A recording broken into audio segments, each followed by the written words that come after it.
I am deeply disappointed the legislature has missed a key opportunity to begin a serious dialogue on the future of medical cannabis in our state.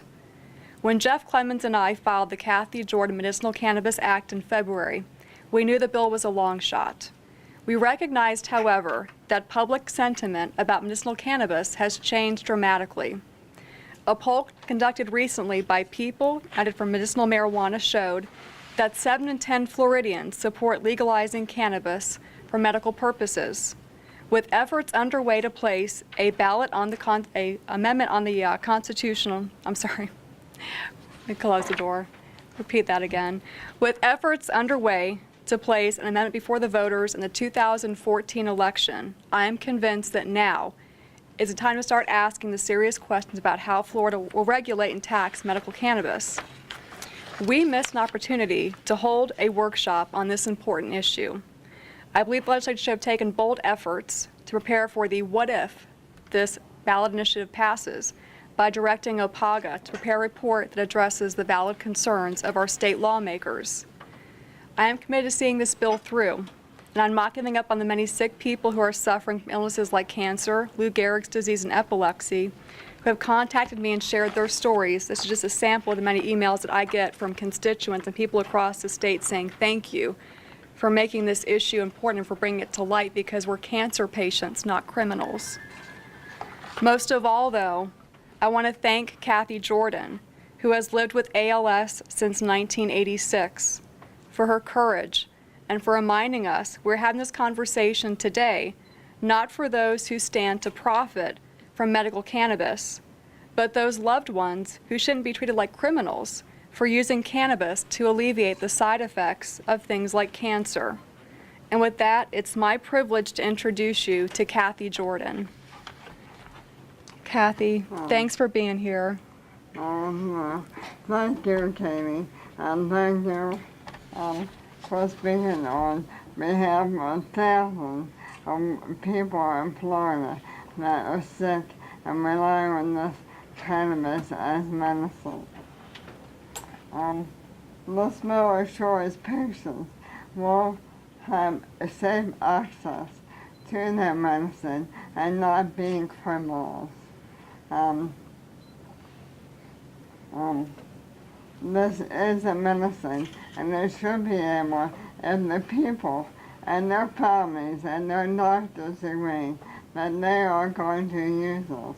My family is in supporting me, and my doctor is also in supporting me. I've been to 4 universities and 30 neurologists, and not one of them ever told me to stop smoking cannabis. So I just appreciate Katie Edwards for standing up and doing this cause, only because this is life and death for me. If I do not smoke, I will die. So this is a life and death issue. Thank you. You know, it's one of those issues. If you would have asked me about 6 months ago when we were campaigning, would I have filed this bill? I would have said absolutely not. And I got sick myself in the hospital talking with other cancer patients and people who themselves were very sick. The woman in the hospital bed next to me actually had rectal cancer and confided and shared some things in me. And I thought, you know, these are real people, and this is something that's going on. And I cannot turn a blind eye and stick my head in the sand and pretend like it's not happening, because it is. And I know that my colleagues have received lots and lots of letters like this, because they tell me when they see me, they said, you know, I really am surprised at how much interest this bill is generating. And my goal is that lawmakers will go back to their districts and they'll have a serious conversation. They'll keep an open mind. They'll talk to their constituents and find out what's going on and recognize that this is happening. And I think the ballot initiative is a matter of time. And I think it benefits us as lawmakers to take a proactive stance and look at what's happened in California, in Arizona, Colorado, Washington, and say, how do we want to have this here in Florida? Because if the voters mandate that upon us, we're going to be reactionary and try to come up with a game plan afterwards. And the goal in this was always to make sure that patients were at the center of our bill, that this was a bill to help people like Kathy Jordan. I think it's a miracle in that Kathy's been able to live with ALS for 27 years, when others that I know, it's a death sentence. Within 2 years, they're no longer with us. But if this is something that helps to alleviate her pain and helps to give her the dignity to get up every morning and live her life, you know, one of the things that Kathy shared with me, she goes, I'm able to smoke marijuana and it helps me from not drooling every day. That gives me some dignity to be able to communicate and talk to someone and not feel like an infant. And if this was your mother or your grandmother, if this is a person that you love, I think you go to the end of the world to help get them the pain relief that they need to make them feel better. And so I look forward to working with our Republican and Democratic lawmakers to make sure that we don't turn a blind eye to this anymore, and that we say that this is actually happening in our state, that people are using cannabis for medicinal purposes. And I would rather take a proactive role and look at how we tax and regulate it now than again have to deal with this in 2014 after the voters approve it. So I do want to take a moment to introduce you to a local attorney, Bill Wolfsizer, who actually helped us draft the bill itself and spent a lot of time surveying other state laws and trying to figure out what we could do to have a regulatory framework in place for when that time does come. So Bill, you want to say a few words? Yes, certainly. We're going to get past that wire. Can you walk? Oh, sorry, Bill. I can't. We go. Okay. Thank you, Representative Edwards, for allowing me to participate in this hearing and in this important and common sense legislation. That is correct. When I began to draft this proposed bill, I looked to the other states and to the District of Columbia, looked at the medical conditions that were included in other bills, and included them all. It's all encompassing within the legislation for legislators to consider, but it relies heavily on the physicians. The bill is about public safety, consumer protection, and revenue, and of course, healing.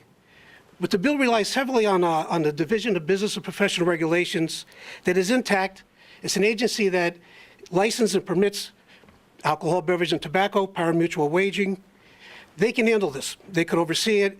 It would bring order to an industry that exists. A blind eye should not be turned on it. It does exist, and it is all encompassed within that bill, and I think the Representative Edwards did a great job of bringing it forward, and hope to see some momentum as it moves any further. Thank you. Say your name, sir. What is it? William Wolsifer. Spell that, please. Wohlsifer. Thank you. Thanks, Bill. I appreciate it. You know, since it is April Fool's, I had a good trick played on me this weekend. There was an article in the East County Observer on Thursday, March 28th, and those of you who know me know my background's in agriculture. And as a member of the Agriculture Appropriations Committee, you hear various industry groups come to you and say, for example, if you're a citrus grower, that you've been devastated by citrus greening. So we're looking at making a $15 million allocation to help fight these various plant and invasive pest issues. And so this article comes out and it says that the Schroeder Manatee Ranch in Lakewood Ranch is adding green to its portfolio. It's shifting its crops to meet Florida's medical marijuana demand.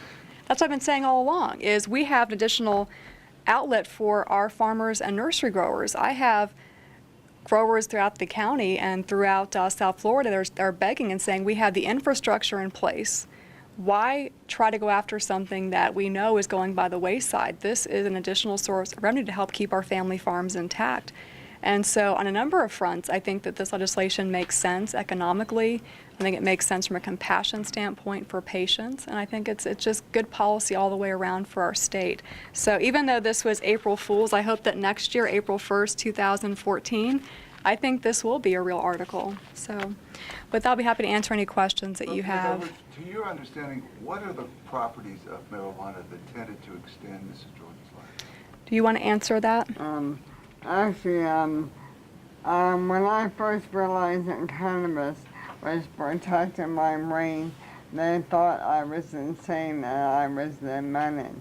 Now the neurologists have learned themselves through doctors in Israel that cannabis does protect the brain. The federal government has a patent on cannabis as a neuroprotector. It is number 30507. You know, I think shame on us as a legislature for not taking advantage of this opportunity to hear the bill this year. But we'll keep pushing it, and again, as sentiments change and as lawmakers go back to their districts and they talk with their constituents and realize, you know what, this is something that I can have a serious conversation about and not worry about getting reelected, I think that you'll come back next year with a different mindset.